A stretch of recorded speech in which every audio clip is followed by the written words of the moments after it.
আগন্তুক 8, 9, 10 আৰু 11 মাৰ্চ 2024 অনুষ্ঠিত হ'বলগীয়া একশৰণ ভাগৱতী সমাজ অসমৰ সোণালী জয়ন্তী অনুষ্ঠানৰ লাইখুঁটা স্থাপন কৰা হয়।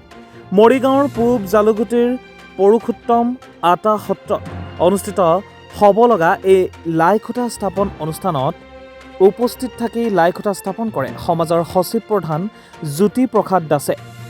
আজিৰ এই অনুষ্ঠান সন্দৰ্ভত সচিব প্ৰধান জ্যোতিপ্ৰসাদ দাসে এনেদৰে কয়। একশৰণ ভাগৱতী সমাজৰ যি আগন্তুক মাৰ্চ মাহৰ 8 তাৰিখৰ পৰা 4 দিনীয়া বৰ্ণাঢ্যৰ বিস্তৃত কাৰ্যসূচীৰে আমাৰ যি সোণালী জয়ন্তী মহোৎসৱ আমি অনুষ্ঠিত কৰিবলৈ গৈছোঁ, সেই অনুষ্ঠানৰ আজি লাইখুঁটা আমি প্ৰতিষ্ঠা কৰিলোঁ।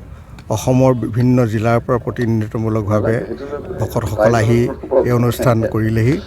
গতিকে আমি আশা ৰাখিছোঁ যে আমাৰ হ'বলগীয়া অনুষ্ঠানটি সৰ্বাংগ সুন্দৰকৈ অনুষ্ঠিত কৰিবলৈ আমি সফল হ'ম। আমি 4 দিনীয়া কাৰ্যসূচী ৰাখিছোঁ। ইয়াৰ ভিতৰত আমাৰ মূল অনুষ্ঠান হৈছে আমাৰ পালনাম। পালনামৰ লগত আমাৰ এখন মুকলি সভা হ'ব আৰু আমাৰ তৰুণ বিদ্যাৰ্থী সমাজ বুলি আমাৰ এটা যুৱ সংগঠন আছে। এই যুৱ সংগঠনৰ কাৰ্যসূচী থাকিব। লগতে আমাৰ আই মাতৃ সমাজৰ সতীৰাধিকা আই মাতৃ সমাজ বুলি আমাৰ এখন আইসকলৰ সমাজ আছে, সেই সমাজৰো কাৰ্যসূচী হ'ব। এখন স্মৃতিগ্ৰন্থ আমি প্ৰকাশ কৰিম আৰু বৰ্ণাঢ্য শোভাযাত্ৰা হ'ব। আৰু আমাৰ উদ্দেশ্য হৈছে কি যে আমাৰ যি বৰ্তমান সামাজিক বিশৃংখলতা, আমি যি আমাৰ যুৱচামৰ যি নৈতিক যি স্খলন ঘটিব ধৰিছে, পাশ্চাত্যৰ সভ্যতাৰ বুকুত আমাৰ যি অসমীয়াৰ যি জাতীয় বোধটো আমি নাইকিয়া হ'বলৈ দিনক দিনে আমি দেখিছোঁ উপক্ৰম হৈছে, সেইবোৰৰ পৰা আমি যেন আমাৰ সমাজখন বচাই ৰাখিব পাৰোঁ, তাৰ বাবে মহাপুৰুষ শ্ৰীমন্ত শংকৰদেৱৰ যি মহান আদৰ্শ, সকলো জাতি জনগোষ্ঠীক লৈ এখন প্ৰেমৰ সমাজ তেওঁ প্ৰতিষ্ঠা কৰি থৈ গৈছিল, সেই সমাজখন যেন আমি অবিৰতভাৱে প্ৰতিষ্ঠিত হৈ থাকে। অসমৰ বুকুত যেন অসমৰ যি জাতীয়তাবোধ, এই জাতীয়তাবোধ যেন সদা জাগ্ৰত হৈ থাকে আৰু নতুন প্ৰজন্মক যেন আমি মহাপুৰুষ শ্ৰীমন্ত শংকৰদেৱৰ পবিত্ৰ আদৰ্শেৰে আমি একত্ৰিত কৰি আমি অসমীয়া সমাজ গঠনত আমি বিশেষ ভূমিকা গ্ৰহণ কৰিব পাৰোঁ, তাৰ বাবে আমি সদায় প্ৰচেষ্টা চলাই আছোঁ।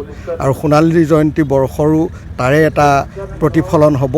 আপোনালোক সকলোৱে জানে আচাৰ্য ইলাৰাম দাস বাপিছৰ তেখেত এজন বিচক্ষণ মহাপণ্ডিত আছিলে। তাৰোপৰি তেখেত এজন বিশিষ্ট সমাজকৰ্মী আছিলে।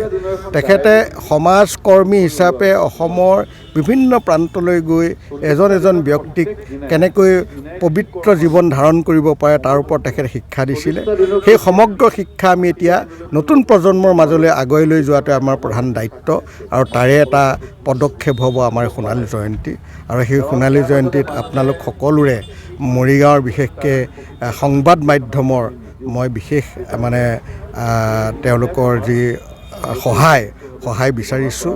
আপোনালোকে আমাক এই অনুষ্ঠান কৰাত নিশ্চিতভাৱে সহায় কৰিব আৰু আপোনালোকৰ জৰিয়তে সদৌ মৰিগাঁওবাসী ৰাইজলৈ, সকলো দল সংগঠন সদৌ মৰিগাঁওবাসী ৰাইজলৈ মই এটাই আহ্বান জনাওঁ যে যিহেতুকে মৰিগাঁৱৰ বুকুত এই অনুষ্ঠান আজি সুদীৰ্ঘ 50 বছৰ পূৰ্ণ হ'ব, সেইকাৰণে সকলোকে জাতি ধৰ্ম নিৰ্বিশেষে সকলো ব্যক্তিৰ ইয়াত উপস্থিতি আমি সাদৰে কামনা কৰিছোঁ।